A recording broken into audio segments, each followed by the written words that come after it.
Hello, and welcome to the Activation Nation podcast, your weekly source of actionable advice from industry experts in self-development, LifeVantage products, and more to help you activate your wellness, your business, and your life. Today's episode focuses on personal growth and leadership development. But first, the legal stuff. You may hear our guests talk about the income they've earned or how their health has been affected with LifeVantage. Please note that the average annual earnings of a typical active LifeVantage consultant in 2022 was $885. For the most up-to-date information, please click the link in our show notes. Any product statements have not been evaluated by the Food and Drug Administration. Our products are not intended to diagnose, treat, cure, or prevent any disease. And now, here's your host to dive into today's story to help you activate your life. Hey, Activation Nation, and welcome to another amazing episode. Today, we are with someone that I have really just been looking forward to interviewing, and that is Erin Brockovich. Erin has been on our board of directors since May of 2019. Erin has an incredible background of over 35 years of diverse legal and business success, both domestic and global. She is someone that is a huge asset to our LifeVantage board, and we were able to catch up really on Erin's viewpoint on leadership. I think you're going to love this. She does a great job of talking about her experience. Spoiler alert, the movie does come up a little bit, but really tying her experience back to really what it means to be successful as a LifeVantage consultant, and showing a lot of the parallel paths and the things that exist between the two of those. So I hope you enjoy this episode, and we're excited to have you hear it.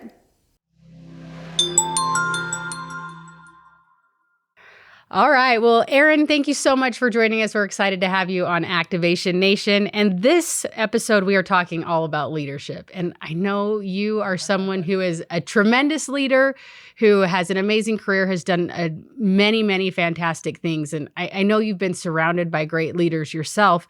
So my first question for you is just pretty simple. What does leadership kind of mean to you? And how would you say that it's evolved? Your definition of it has evolved over time? Well, that's a big question to start on such an early morning. Coming in hot. Thanks for having me. It's nice to be here. And oh my gosh, leadership. So everybody always thinks you have to have certain things to be a leader.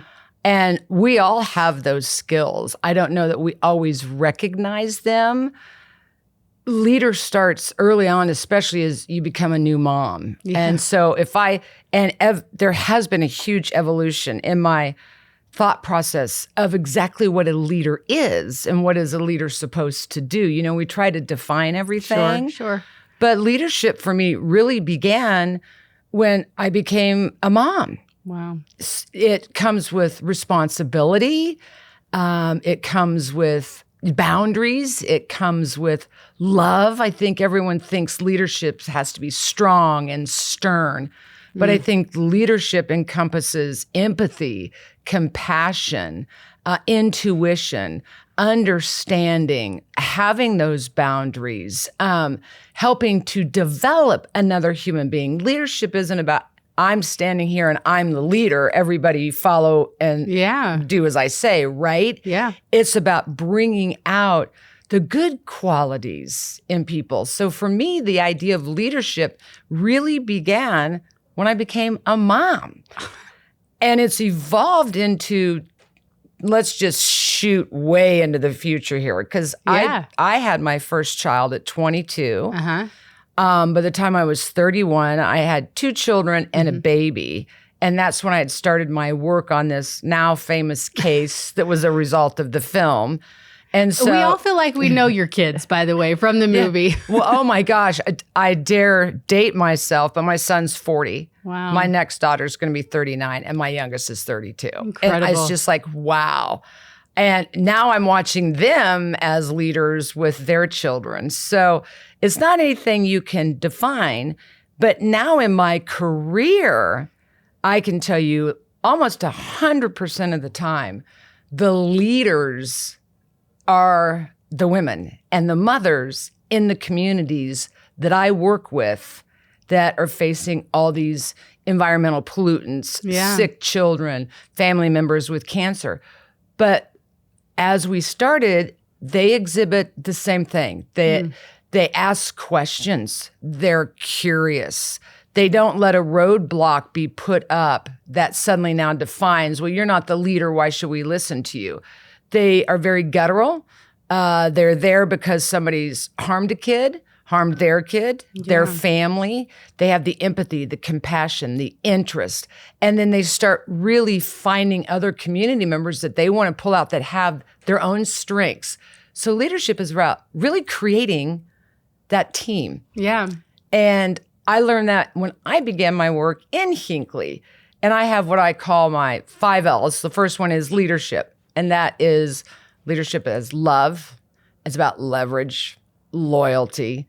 And these are important skills that we don't think about. The logic is the common sense. Yeah. The leverage is getting the community together. Give me your hand. Let's work together. Let's unite. And your loyalty is that stick-to-itiveness that I always talk about. So for me, that's what leadership is. And we often think we don't have it. We think we have to have certain skills or requirements, but you already have them built in. It's just a matter of you activating it. I love that. You said so many great things. I'm like, I don't even know what to ask next because that was amazing. But, you know, kind of what I hear you saying is it's within each of us, but the experiences that we have along the way is what magnifies and what really brings that out. It does. And it comes wisdom, you know, and all these things happen as we move through life, and each one can be developed more. You may see where you have a greater strength, but oftentimes we think we're not that leader.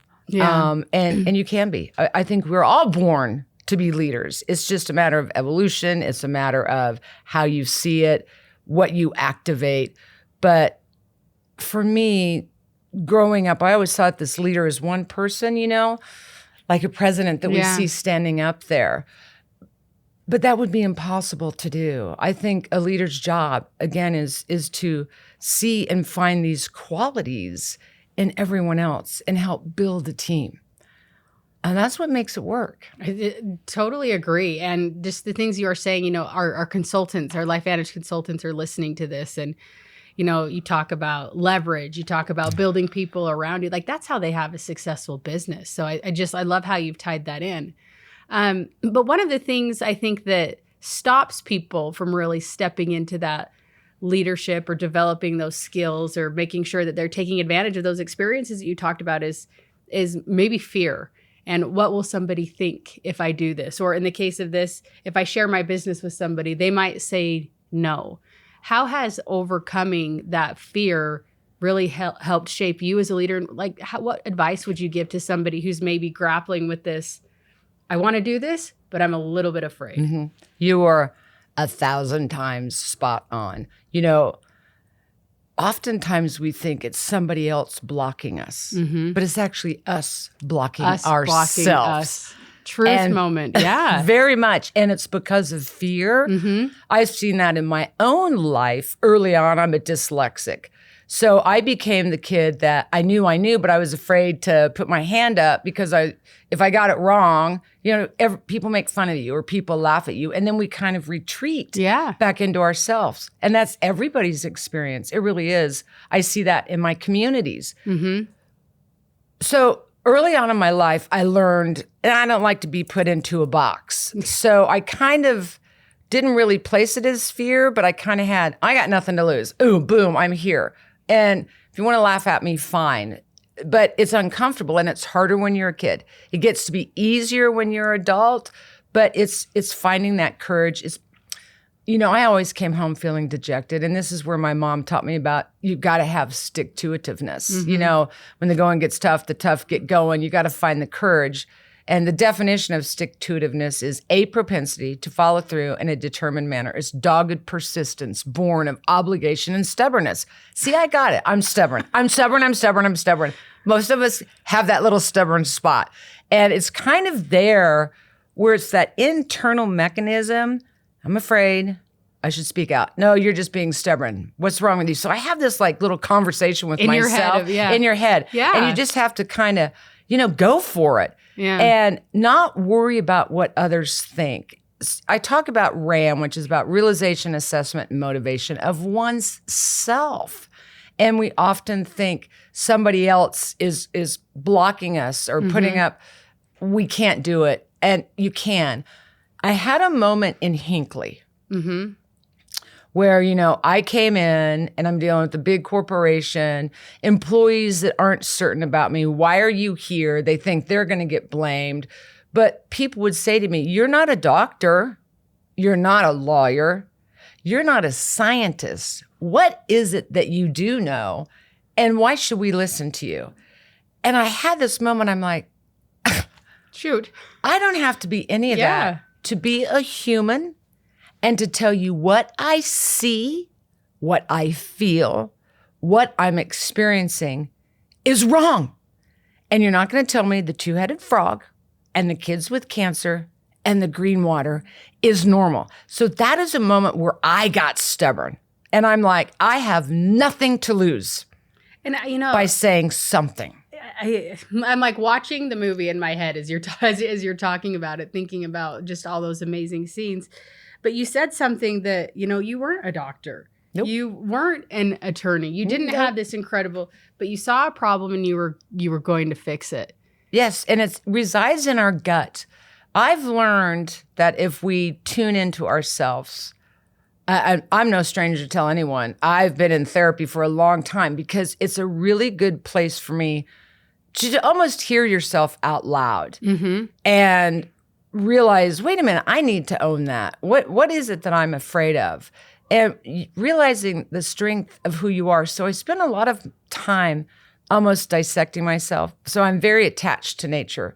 So if you think about a caterpillar, the only way for it to morph into a butterfly, it must dissect itself first. Interesting. So don't be afraid to see where your weaknesses are and own them. I embrace them. My vulnerability and my weaknesses actually have always become my strength when I accept it, when I own it, when I don't step out of it. Because we can all make changes. It's about the perception and how it is that you see yourself. So it's a process to get over fear, but there always comes a moment in your life, mine was Hinckley, for mothers, children with cancer. I've seen them. That voice, that instinct, it all kicks in. And this idea, back when we started talking, you have to be certain something to be a leader. No, you don't. When you recognize that moment and you have everything and all those tools in front of you, you don't have to worry what somebody else thinks. All you have to worry about is what you're thinking and how you're going to respond to that situation. And is this your moment and that call to action? And when it happens, take it. Don't run from it. Oh, I love that so much. You said something, you talked a lot about just obviously taking action and doing things. And, people have seen the show. They love it. It's incredible. You have an incredible career. And sometimes I think we start to compare ourselves to other leaders along the way. And it's like they see kind of this fully, evolved leader in you, but don't recognize that it was a process. And even when you had those shifts, my assumption is it wasn't like, oh, I arrived. Like it was probably conversations of up and down and having to remind yourself of your passion and your why and keep going.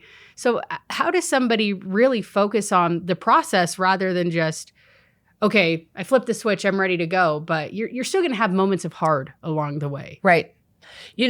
Again, those are excellent comments, points, 100% agree with you. It's only now that I could talk about leadership and see it the way I do, but then looking back when I began, I would have never thought I'm a leader. I wouldn't have even thought it that way. I would have, for me, it was so deep in my gut. And again, women are really good at this and they don't always know why. So for me, it's a matter of syncing up here at the brain, here in my heart, and here in my gut. And if one of those is talking to the other and has a problem, I have to kind of get everybody synced up in here. Yeah. What I'm thinking, what I'm feeling, what's happening in my gut. And I knew it in school. And so I just responded. I was just digging for that courage. So what? So what if I'm wrong? Oh my gosh. I even do that now at 63. I'm still vulnerable. I still make mistakes. I'm still learning. I'm still going, why did I do that? Should I do that? I'm becoming a little more strategic about where I'm moving because I could see in the past where I maybe made a mistake, overreacting. How is it that I'm responding to somebody when I'm overreacting? So it's a lifetime process.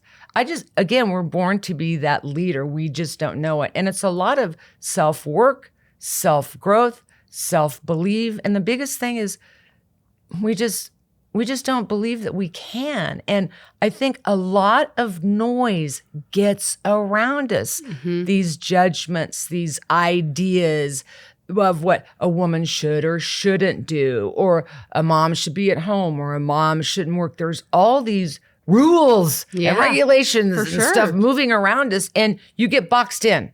The minute you feel that, that's that moment you need to start punching your way out. And that's the trigger. As soon as you feel that's the trigger. And it's finding yourself. We're so busy looking at others and we want to emulate them or we want to be more like them, but embrace, like, and own and be proud of who you are, flaws and all. There is not a single person on this planet that doesn't have a flaw or an issue. So at some point I'm like, oh my God, Erin, just get over yourself and just get on with it. And don't be afraid to be hurt. Don't be afraid to cry. Don't be afraid to be sad. Don't be afraid to step up and speak up. And that's that moment where you kind of got to give yourself a hug. And when nobody else is around to tell you you can do it, you got to let yourself know, I got this. Well, and as you were saying that, I was thinking, what if you had let that feeling of I'm a little bit afraid, or what do people think? What if you had let that stop you? Like, think of all those people that were helped because you had the courage to keep going and not care what somebody thinks about. I guess just putting this kind of back into the mind of the consultants, there's a lot of people out there to help that can really benefit from LifeVantage products, from the opportunity. And if you stop yourself from progressing, there's a whole host of people that you're not helping. This is very true. And that made me just think of a moment. And again, you're so spot on. I like you. I like you. But that moment, I learned in Hinckley, a lot of what the distributors do, it's building trust. So that first moment, that first pass, they might really need that help, but they don't recognize it yet, but they're not sure. So that happened to me in Hinckley. Oh my gosh, let me tell you, people pull guns on me out on some of their property. Why are you here? Because you're asking them, like, even, some of the products, Pro Tandem, these things can help your health, but we don't always want to look at our health. Maybe there's a little health glitch. Maybe we're afraid of that. Yeah. And so that was happening with the people in Hinckley. That was a moment of fear. And that's where you have to let go. Don't walk away hurt. Give them information. Let them learn and understand about a new product or what was happening in Hinckley on their time, because it's a trust, respect kind of game. Sure. And if you respect them, I understand. Here's some information. If you have a question, call me. Give them that space. I learned, and in every single community, and I still deal with this 30 years of my career, the moment you do that, they'll read it, they'll think about it, and they'll call you. So it's not, I'm coming in the first time and I'm going to sell something. I'm going to get them to understand it, to trust or believe. It is a trust, respect game, and it's mutual. So if you feel you're going to lose something, don't push too hard. Be willing to listen. Maybe ask them, what are you concerned about? Okay, I understand. Look, here's some information. Please take a look at it.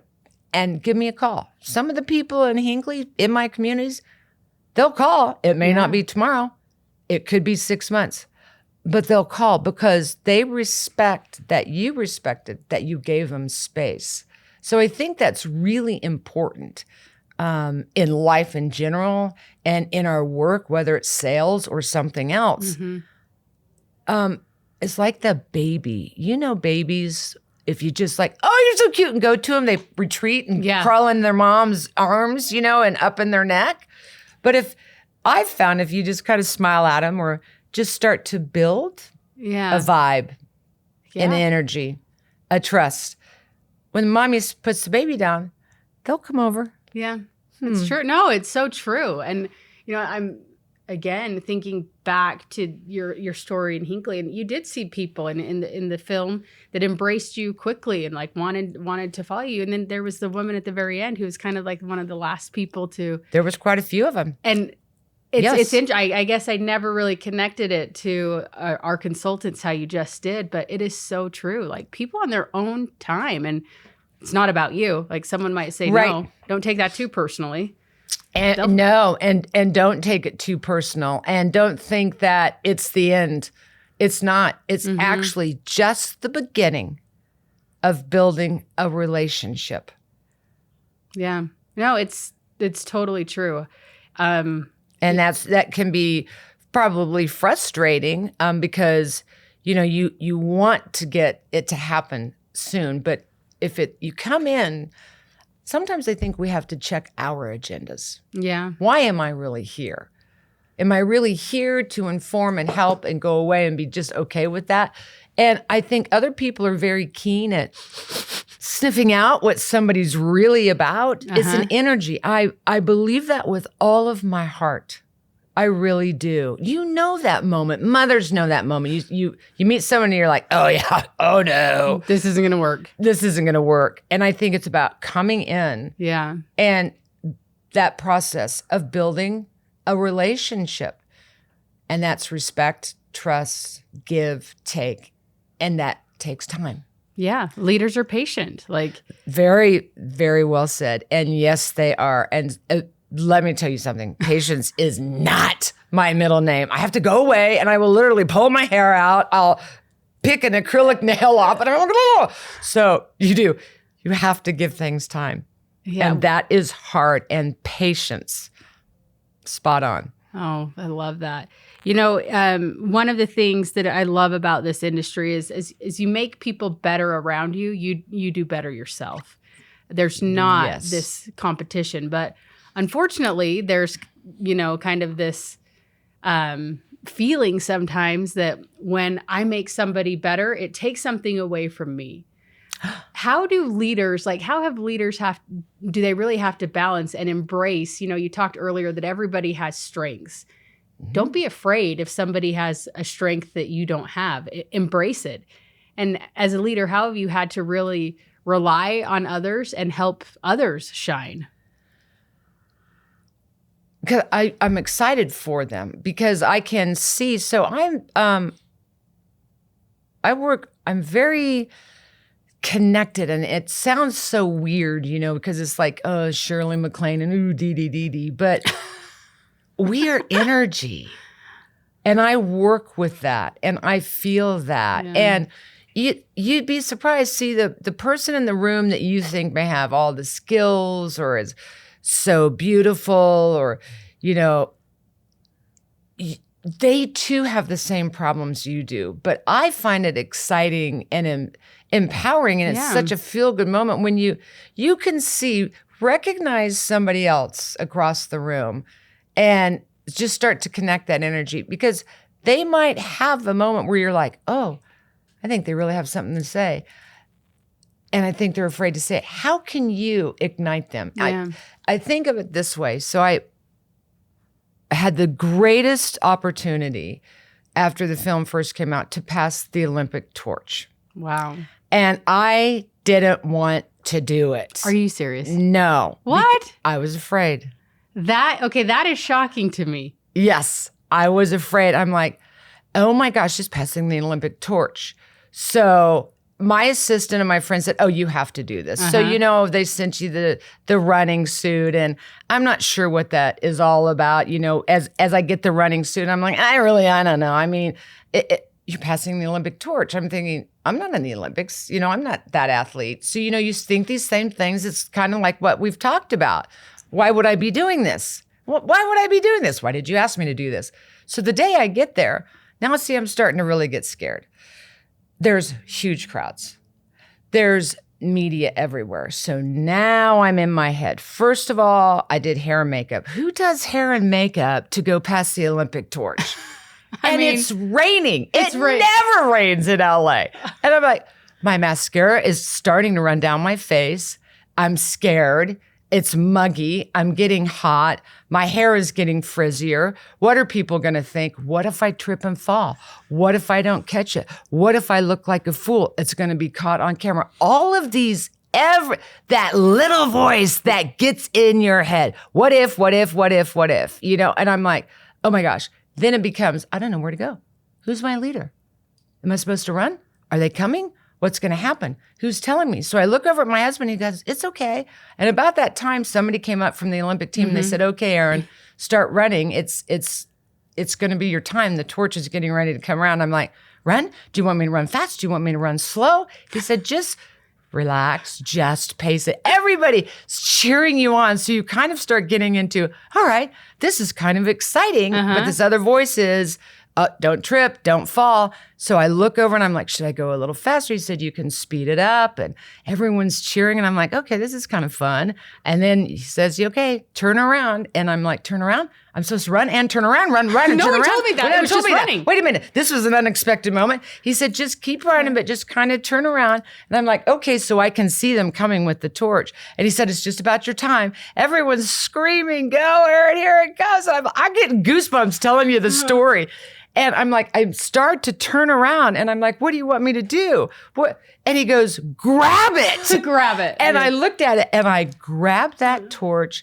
The energy that came through my body, I didn't know where I was going, but I swung it forward and I went, yes. Let's do this. Let's go forward.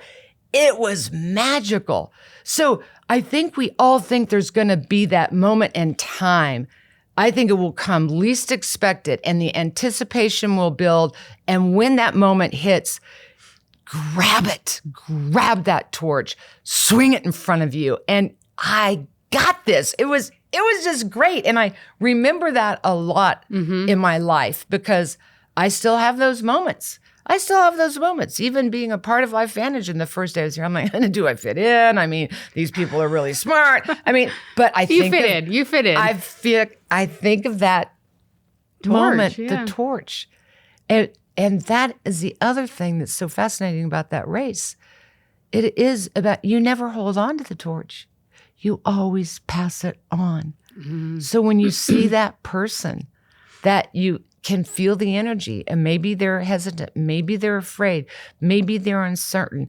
Just because somebody looks a certain way doesn't mean they don't have fears. And that's part of team building. Pass the torch, break that barrier, start that conversation and ask them, how are they today? Yeah. Start that conversation. And that begins a trust process. So it's really important, and I don't know that we always think about that. Well, I wish people could have seen your face as you were telling that story because you, no pun intended, just lit up talking about that moment of passing the torch. And, But I didn't know how to grab it. And we don't always know how to do that. And again, this whole conversation is about the process, and it builds, and it's these moments and what you take away from it. But grab it. There is there a right way or a wrong way about, grabbing a torch, running? That it's about believing that you can and overcoming that fear. And so what if you fall? The bigger issue would be if you don't take that risk to fall and fail, you'll never know, and you will forever hold yourself back. Yeah. Learning and failing is the greatest way to success. I love that. How, you talk about grabbing the torch and then passing it on. Good leaders aren't afraid to let somebody else lead as well and giving other people that opportunity. Absolutely. I think there is a time for everything where you just can't hold on to something forever. And talk about greedy and hoarding. You got to open yourself up. It's like the opposite of leadership. Absolutely. You want to push on these next generations. You want your children to do better. You want your grandchildren to do better. You can offer and pass on these great things. And you can also, in that relationship, take the time to recognize where they might be hesitant. Yeah. Open that conversation with them to help them come out of that, because there's a true leader in there. And it's a process of learning how to get out of your own way. And I think it's important that leaders recognize that within their team and pull that out of them to help mentor and turn them into that next great leader. And that feeling of helping somebody find their own confidence. Like that has to be just one of the most amazing things as you look back at your career and the people that you help, but helping some of those people like really step into their own confidence and their own style, and just to be a part of that, I'm sure was like incredible. We're in a great moment to do that too. Back in my day with dyslexia, I had a school teacher that really helped me. She saw that I knew. Mm-hmm. She saw that I was learning. She saw that I wasn't passing my test. I would always fail them. So one day after class, she stopped me and she said, what's going on? I said, what do you mean? She said, everything okay? I'm like, yeah. She said, everything fine at home? I'm like, of course. She said, well, Erin, you failed your test again. And I'm like, oh. And she said, is there a problem? And I said, well, they say I have something called dyslexia. I don't know what it is, because I knew inside. I knew. Oh, I know. But I couldn't figure out because I code differently. Mm-hmm. And when we're different, we're labeled as different. And, we've learned that what different is not good, different is bad. I think different is great. Anybody remember that? I just said that different is great. We're popping into new leadership. We're popping into a new world. We're recognizing this. That is a door that's been closed for a very long time. This idea, this standard of conformity of what we're supposed to be. And I think we are busting out of that right now. And again, as I said earlier, it's something I learned very early on. And this teacher said, interesting. She said, because I know you know. She said, let me ask you this question. If I give you this test orally right now, can you pass it? I'm like, game on. She said, let's do it. And she gave it to me 100%. She said, wow. She said, so you know what? She never batted an eye. Oh, you're different. I'm going to call the principal. You're going to go to special education class. She goes, this is fantastic. She said, so how about every pop quiz, every test, every final, after class, you can stay and take it and I'll give it to you orally. I go, are you kidding me? She said, absolutely. And we did just that. Every test, 100%. A+ for the semester. What that did for my GPA was one thing, but what it did for my self-esteem was another. She was a leader. That teacher was a leader. She saw something in there. She saw a glitch, but she saw potential, and she gave me that opportunity because she did something different. She stepped out of the box that helped me find myself. Which I'm sure would not have been normal, like amongst her peers. Like not back in the day, because I'm 63 now, so let's talk about this. This was back in the day. And that's why I can look at the 60s and 70s where that standard of conformity was in existence, where I can be a part of today. And I can assure you all, we are busting out of that bubble. See, this is exciting. Yeah. This is exciting because this is us finding us again. I love that. I wrote the book, Superman's Not Coming. It is about a national water crisis, which we do have, but it is about we the people. Mm-hmm. What I think has been missing in our leadership of world of leaders is the potential of believing in us and you, the individual, and we the people. And that's who I think we are finally starting to see. And that's exciting. Yeah. Getting goosebumps just thinking about your experience with that teacher Kathy Borseth. And interestingly enough, she was my psychology teacher, and she went on and was with the FBI. So Go Kathy. Go Kathy. And I still talk about her all the time, and occasionally I'll see her, talk to her.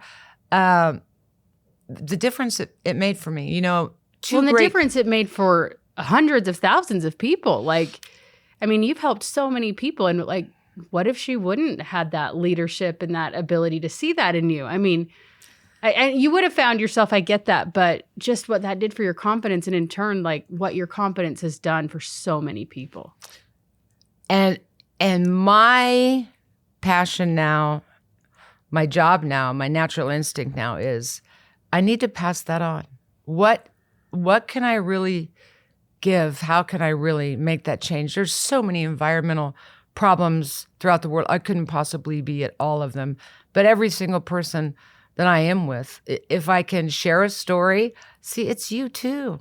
Yeah. It's you too. That's what we need to do, is we need to see ourselves first. And when you do, you can see others. And then you can pass on that wisdom, that thought, that idea, and help lift them up too. That is what we're supposed to do. So amazing.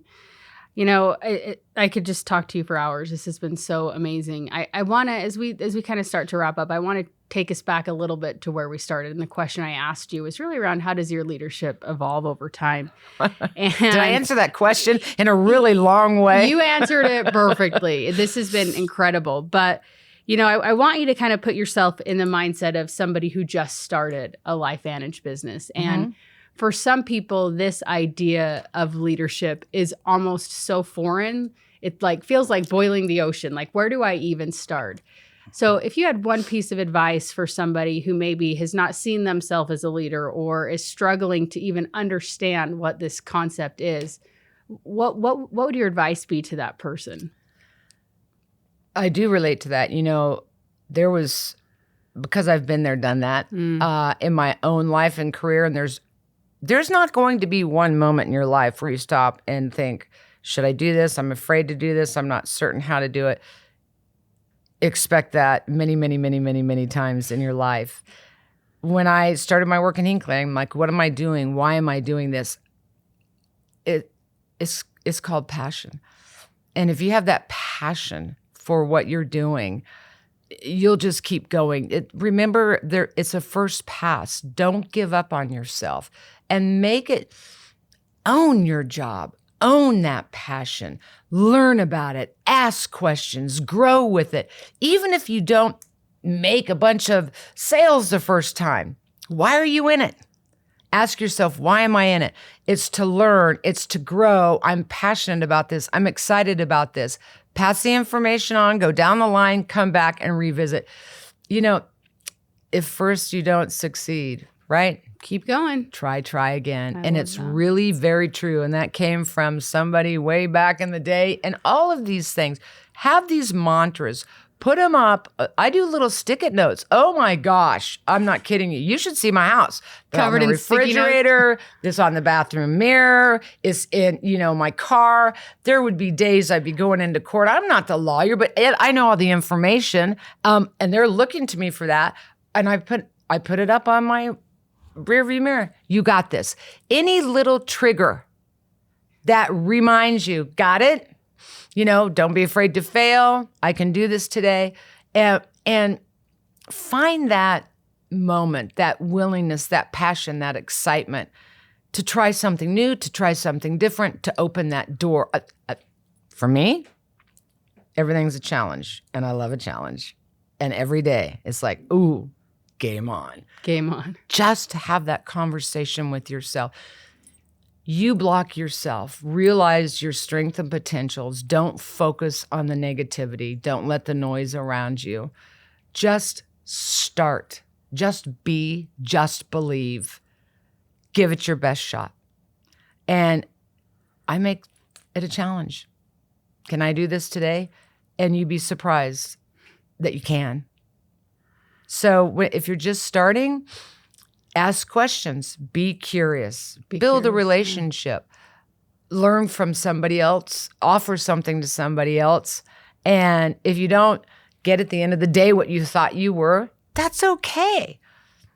You're going to try again tomorrow. Oh my gosh, I love that. This is an episode that people are going to just have on repeat all the time. And your comment about sticky notes, you're speaking everyone's love language, because I know a lot of consultants who have that same process, sticky notes all over the bathroom. It works. I have the memory. If I opened up my calendar and there is a real process that goes on in all of those sticky notes. Everyone else thinks it's chaos, but you have to learn what works for you.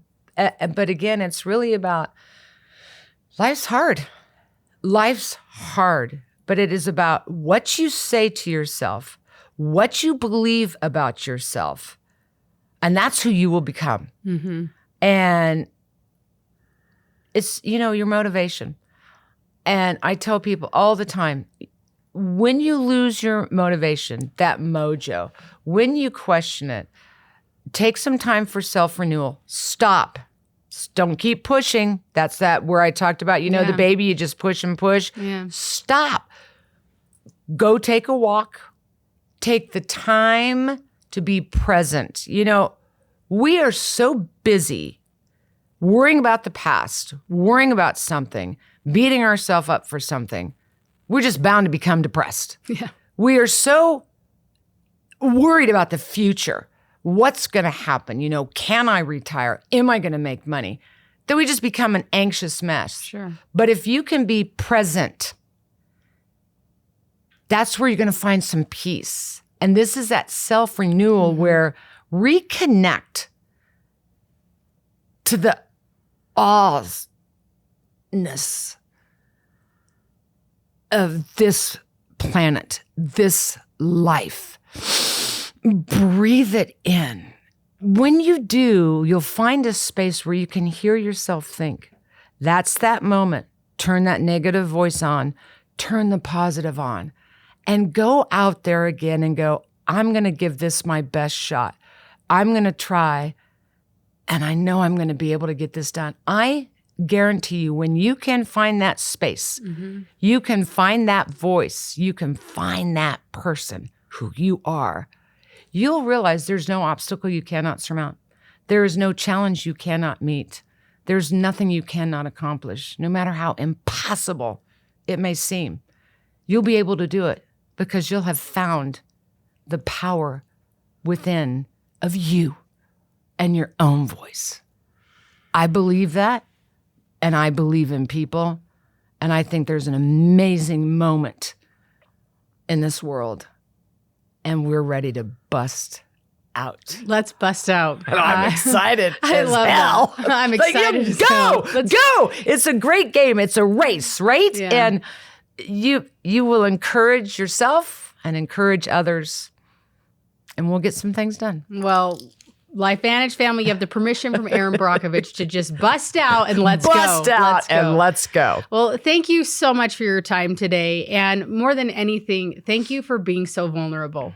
Thank you for sharing your heart and being authentic, because I know I've connected to you so much today. I know the consultants, as they listen, your authenticity is just what makes you such a great leader. And we're so just lucky to have you be a part of this amazing company. So, listen, this company is blessed to have you. And I mean that. And you're so spot on in so many things we talked about it. And just ending, and you hit upon it again, that vulnerability, we are so afraid of it.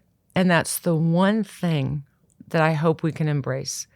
It is, listen, I told my kids a very, very long time ago, if you run into Ward and June Cleaver, run.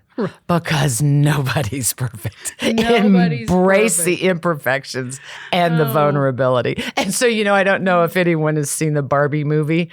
Everyone's talking about the Barbie movie. I had to go. I will tell you at the end of the day, I am weird Barbie and I love it. So just embrace yourself, vulnerabilities and all. You make LifeVantage a better place. Thank you so much for Thanks. all you do. It was fun to be here. Thanks for having me. Yeah. Thanks for being a guest on Activation Nation, and we'll have you back again soon. I would love it. Activation Nation, good title. Thanks, Erin. Thank you for tuning in to the Activation Nation podcast. Be sure to subscribe so you never miss an episode. Tell your friends and share your biggest takeaways from today's discussion with anyone who could benefit from them. This episode is sponsored by LifeVantage Legacy, a nonprofit dedicated to improving lives and building a lasting impact for those in need around the world. Learn more at lifevantage.com. We look forward to sharing more with you during next week's conversation. Thanks for listening and being an important part of the LifeVantage community.